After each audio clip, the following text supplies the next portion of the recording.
오후 예배 우리에게 주시는 하나님 말씀은 갈라디아서 6장 7절에서 10절까지 말씀입니다. 우리 찾으신 말씀을 한 목소리로 합독하도록 하겠습니다. 시작.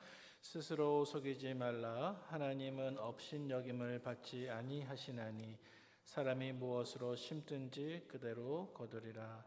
자기의 육체를 위하여 심는 자는 육체로부터 썩어질 것을 거두고 성령을 위하여 심는 자는 성령으로부터 영생을 거두리라. 우리가 선을 행하되 낙심하지 말지니 포기하지 아니하면 때가 이름에 거두리라. 그러므로 우리는 기회 있는 대로 모든 이에게 착한 일을 하되 더욱 믿음의 가정들에게 할지니라. 아멘. 네, 오늘은 갈라디아서 6장 7절에서 10절 본문을 가지고 스스로 속이지 말라라는 제목으로 같이 말씀을 나누고자 합니다. 자, 먼저 우리 7절 말씀 같이 한번 보도록 하겠습니다. 읽어보겠습니다. 시작.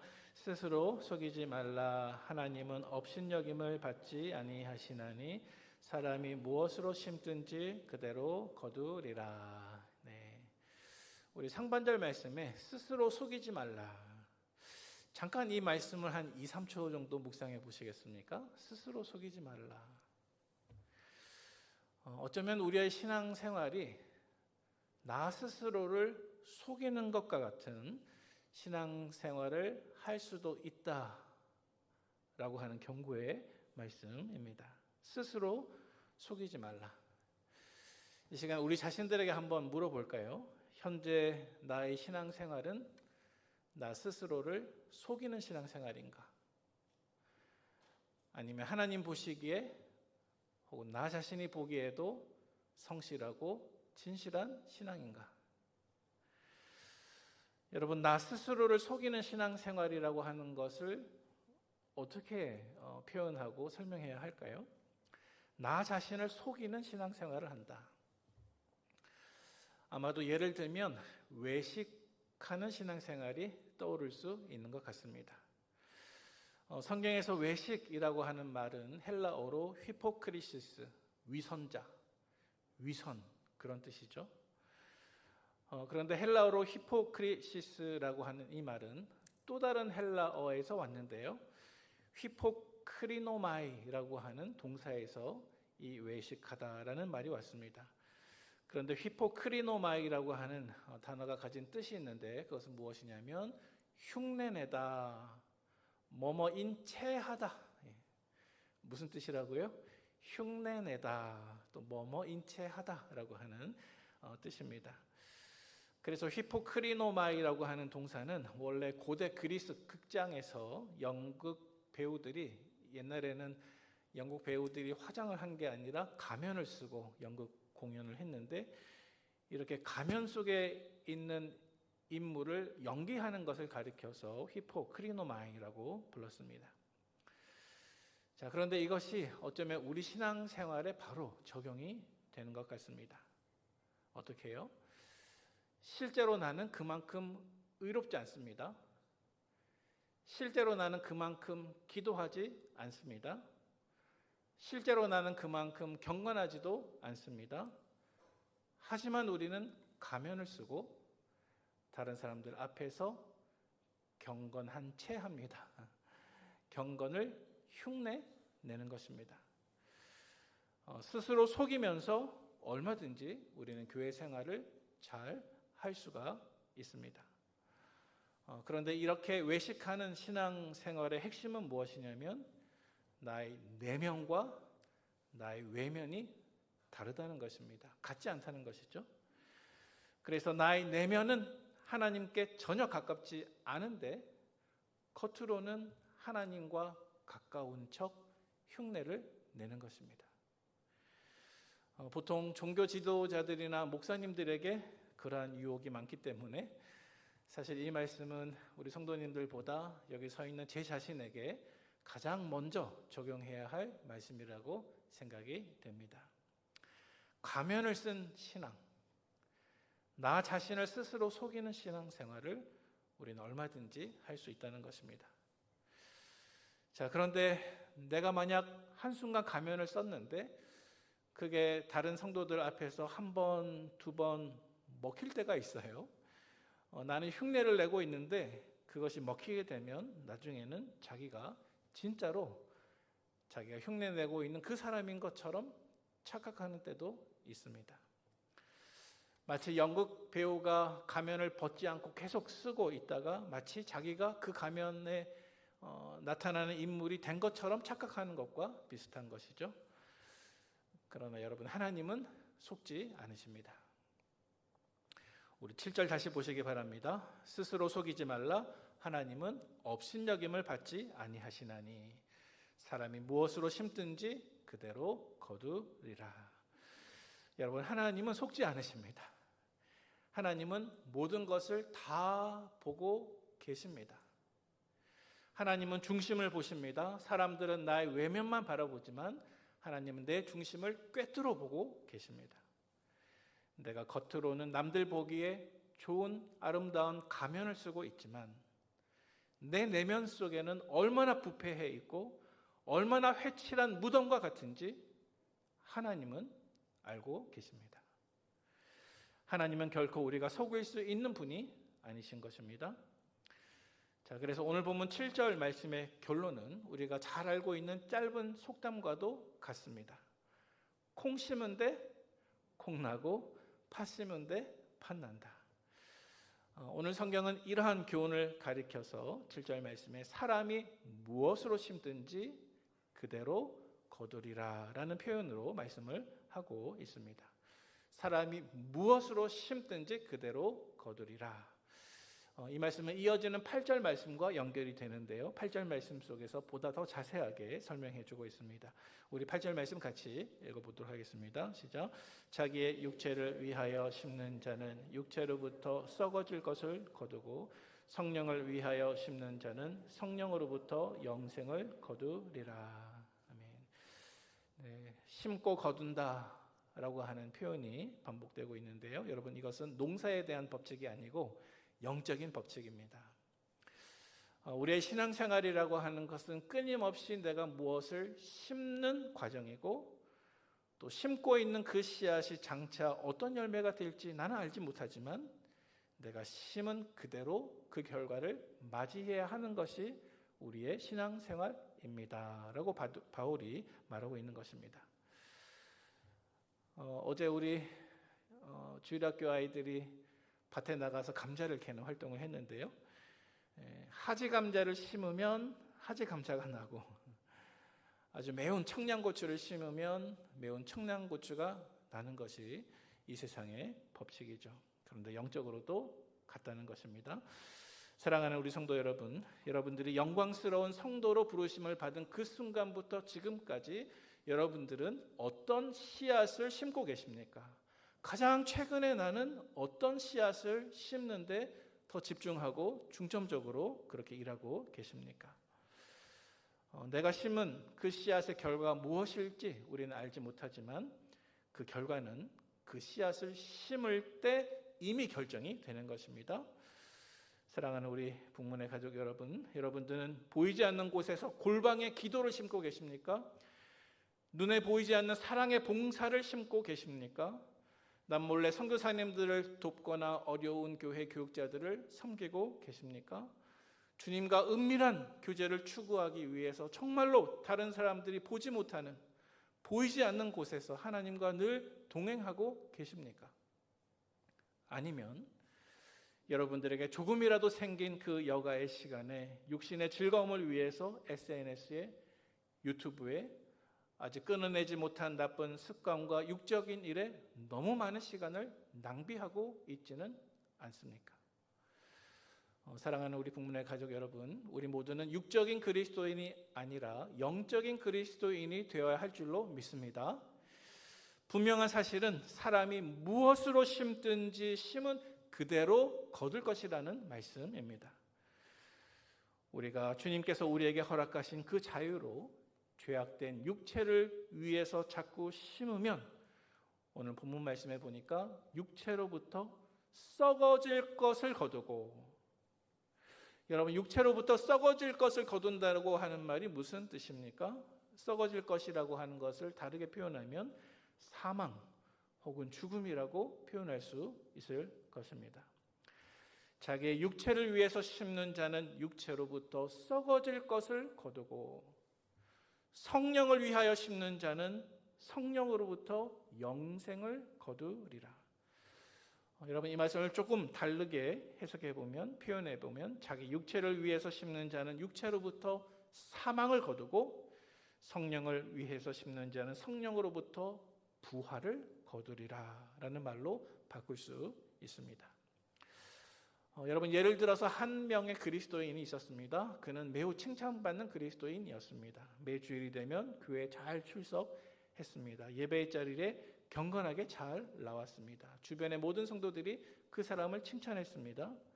하지만 그 사람의 실상을 비밀하게 CCTV로 한번 지켜보았더니 사실은 그것은 일주일 중에 딱 하루, 오직 주일 하루에만 모든 경건의 모습이 갖추어져 있었습니다. 그 사람이 예배를 마치고 집에 도착하게 되면 바로 그 순간부터 그 다음 주일 예배당에 오는 그 순간까지 모든 일주일 동안에 그 사람의 언어, 그 사람의 행동, 그 사람의 삶의 방식이 예수를 믿지 않는 불신자들과 똑같은 모습입니다. 입에는 거친 말이 있고 눈으로는 세상의 음란한 것들을 바라보고 일주일 가운데 단 1분도 기도나 말씀, 묵상에 투자하지 않으며 우울한 마음이나 문제가 생기면 기도하기보다, 하나님을 의지하기보다 술이나 나를 중독시키는 것에 더 의지하고 다른 사람을 배려하고 섬기기보다 내 자존심을 절대로 꺾지 않고, 하지만 주일날 교회에 오면 다시 거룩한 가면을 쓰고 경건한 척 하게 되면 그러한 사람의 인생의 끝에 그가 기대할 수 있는 것은 생명과 평강이 아니요, 생명과 평강을 완전히 잃어버린 황폐화된 그의 마음과 또 실패한 신앙생활일 것입니다. 여러분, 육적인 그리스도인의 방식으로 살아가는 모든 사람들의 신앙의 결론에는 생명이 아니라 정반대인 사망과 심판의 날이 기다리고 있음을 기억하시기를 바랍니다. 우리 9절 말씀을 같이 한번 읽어보도록 하겠습니다. 9절입니다. 우리가 선을 행하되 낙심하지 말지니 포기하지 아니하면 때가 이름에 거두리라. 아멘. 네, 사도 바울은 계속해서 씨앗 그리고 거둠과 같은 농사일을 가지고 설명을 하고 있습니다.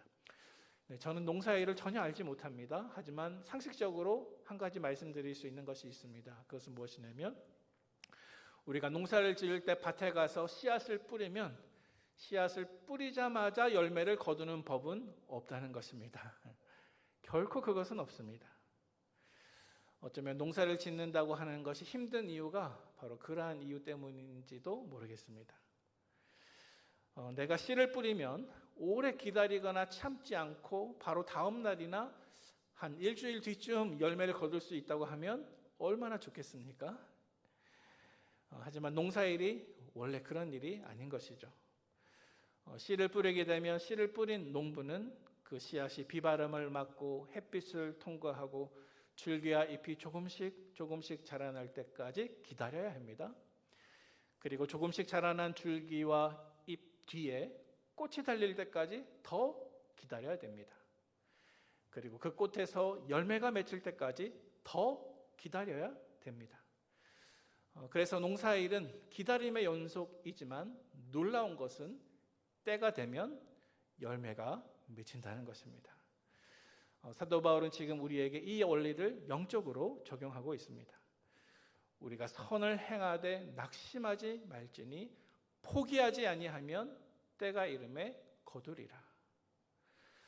우리가 영적인 일을 위해서 씨앗을 심을 때 그 씨앗이 내일 당장 열매가 맺힐 것이라고 생각하지 마시기를 바랍니다. 혹은 3일 뒤쯤 아니면 일주일 뒤쯤 곧바로 내가 그 열매를 맛볼 수 있겠지라고 지나치게 성급해하지 마시기를 바랍니다.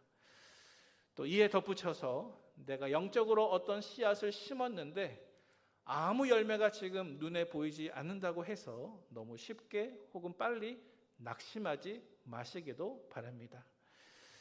여러분들이 영적인 씨앗을 심는 순간, 예를 들어서 여러분들의 자녀들의 회심을 위한 기도, 내 경건 생활을 위해서 나의 욕망을 눈물로 제어하는 일들, 남들은 알지 못하지만 주님과 은밀하게 시작한 기도의 골방, 또 한 영혼을 내 가슴에 품고 예수님의 심장으로 사랑하고 그 사람에게 복음을 전하기 위해서 오랫동안 내가 감수해야 할 땀방울과 수고와 눈물의 아픔들, 그 열매가 1년, 2년, 3년, 10년, 20년, 25년 아무런 열매가 보이지 않는다 할지라도 만약 우리가 낙심하지 아니하면 때가 이름에 반드시 거두게 될 줄로 믿으시기를 바랍니다. 때가 이름에 반드시 거두게 됩니다. 여러분, 그 때를 주관하시는 분이 누구이십니까? 하나님이십니다. 때가 되면 그 열매가 열릴 수 있도록 자라게 하시는 분이 누구이십니까? 오직 하나님이십니다.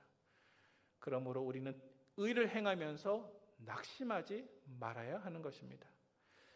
하나님께서 우리에게 주신 그 자유로 성령의 법에 따라 살고 또 사랑의 법에 매어서 살아가기 위해서 기도하고 안간힘을 쓰는 우리의 삶의 모든 결단들, 우리의 노력들, 다시 말해서 우리의 삶의 밭고랑에 선을 위해서 심는 씨앗의 노력과 수고를 우리는 결코 멈추지 말아야 하는 것입니다. 우리 마지막 10절 말씀을 함께 보도록 하겠습니다. 10절 말씀입니다. 그러므로 우리는 기회 있는 대로 모든 이에게 착한 일을 하되 더욱 믿음의 가정들에게 할지니라. 아멘. 네, 먼저 상반절 말씀에 중요한 접속사가 있습니다. 그러므로 무슨 뜻입니까? 앞에 있는 내용을 가리키는 것이죠. 그러므로라고 하는 것이 가리키는 것은 우리가 선을 마치 씨앗처럼 심을 때 낙심하지 않으면 때가 이름에 거두리라, 그런 말이죠. 그러므로 우리는 기회가 있는 대로 모든 이에게 착한 일을 하되 더욱 누구에게 할지니라? 믿음의 가정들에게 할지니라. 자, 먼저 우리는 기회가 있는 대로 내가 심으면 열매 맺을 줄로 믿고 우리는 선한 일을 해야 합니다. 여러분, 기회는 늘 주어지는 것은 아닙니다. 우리가 선을 행할 수 있는 그 기회는 유한하고 제한적입니다. 따라서 우리는 그 기회를 붙잡아야 됩니다. 또한 오늘 본문 말씀에 보니까 우리가 그렇게 선을 행할 때 그 선한 일의 대상은 이 세상 모든 사람들입니다. 그러나 하반절 말씀에 보니까 특별히 믿음의 가정을 위해서 더욱 힘쓰라라고 당부하고 있습니다. 여러분, 믿음의 가정을 쉽게 말하면 누구를 가리키는 것일까요? 바로 우리 교회 공동체를 가리키는 것입니다. 여러분, 우리 북문교회 공동체는 영적으로 하나 된 영적인 가족인 줄로 믿습니다. 그래서 한 사람이 아프면 다른 지체가 함께 아파하고, 한 사람이 웃고 기쁘면 다른 지체도 함께 기뻐하는 것이 우리 공동체의 모습입니다. 친교주일에 여러분들께서 각 전도에 흩어져서 말씀 안에서 교제할 때마다 이러한 사실을 더 깊이 경험할 수 있기를 바랍니다. 그런데 방금 읽은 이 10절 말씀 속에서 모든 이들에게 착한 일을 하되 더욱 믿음의 가정에게 할지니라, 이 말씀은 예수님의 말씀과 일맥상통합니다. 우리 주님께서 말씀하셨습니다. 요한복음 13장 34절 35절 말씀입니다. 같이 읽겠습니다. 새 계명을 너희에게 주노니 서로 사랑하라. 내가 너희를 사랑한 것 같이 너희도 서로 사랑하라. 너희가 서로 사랑하면 이로써 모든 사람이 너희가 내 제자인 줄 알리라. 아멘. 네, 특별히 35절 말씀에 보니까 너희가 서로 사랑하면, 선한 일을 행하되 믿음의 가정에 더욱 할지니라. 우리 교회 공동체를 한번 생각해 보시기 바랍니다. 너희가 서로 지체들끼리, 형제 자매들끼리 사랑하면 이로써 모든 사람이 너희가 내 제자인 줄 알리라. 우리 예수님께서도 가장 먼저 우리에게 믿음 안에 있는 성도들부터 사랑할 것을 말씀하고 있다는 것입니다. 여러분, 우리는 세상 사람들을 사랑해야 됩니다. 그런데 세상 사람들보다 먼저 우리 교회 안에 있는 지체들을 사랑해야 합니다. 먼저 성도들을 향해서 착한 일을 행해야 하고, 내가 더 손해봐야 되고, 내가 더 양보해야 되고, 내가 먼저 내 자존심을 꺾을 수 있어야 되고, 그 형제, 그 자매를 위해서 마치 종과 같이 섬길 수 있어야 합니다. 왜냐하면 이것이 스승 되신 예수님께서 우리에게 친히 보여주신 본이기 때문입니다. 여러분, 오늘 본문 말씀 속에서 너희가 서로 사랑하면 이로써 모든 사람이 너희가 내 제자인 줄 알리라. 이 말씀을 우리 주님께서 언제 하시는지 이해하시겠습니까? 이 말씀은 스승이신 예수님께서 마치 종의 모습이 되셔서 낮은 종과 같이 대야를 가지고 허리에 수건을 두르시고 제자들의 발을 일일이, 심지어는 가룟 유다의 발까지 닦아주시는 그 장면 속에서 주님께서 하신 말씀입니다. 따라서 우리는 먼저 신앙 공동체인 우리 교회 안에서 함께 지체된 성도들끼리, 형제와 자매인 우리 영적 가족들끼리 먼저 선을 베풀고 먼저 친절하게 대하고 용서하고 사랑을 실천할 수 있어야 한다는 것입니다. 그러면 우리가 그 열매를 때가 되었을 때 거두게 될 것입니다. 그러면 우리를 둘러싼 이 모든 세상이 우리 전주 북문교회를 보고 저 교회는 예수님의 제자들이 모여있는 참된 교회이구나 라고 깨닫게 된다는 것입니다. 그러므로 여러분, 이제 말씀을 정리하면서 다시 한번 오늘 본문의 교훈을 묵상해 보도록 하겠습니다. 여러분, 스스로 속이지 맙시다. 나 자신을 속이며 신앙생활하지 맙시다. 두 번째로, 우리의 육체를 위해서 심지 말고 오직 성령님을 위해서 심읍시다. 영적인 열매가 금방 거두어지지 않는다고 해서 낙심하지 말고 포기하지 말고 인내로 조금 더 기다려 봅시다. 그리고 우리 교회 안에서 내가 먼저 우리 형제를, 우리 지체를 더 사랑해 봅시다. 비록 힘들지만 말씀 가운데 기록된 것처럼 우리가 서로를 위해서 짐을 먼저 지고 또 우리 공동체 안에서 그리스도의 사랑의 법을 성취하게 되면 하나님께서 우리를 통해 영광 받으시고 우리가 예수님의 제자로 거듭나게 될 줄로 믿습니다. 그러한 영적인 가족들이 다 되시는 우리 북문교회 되기를 축복합니다. 함께 기도하겠습니다.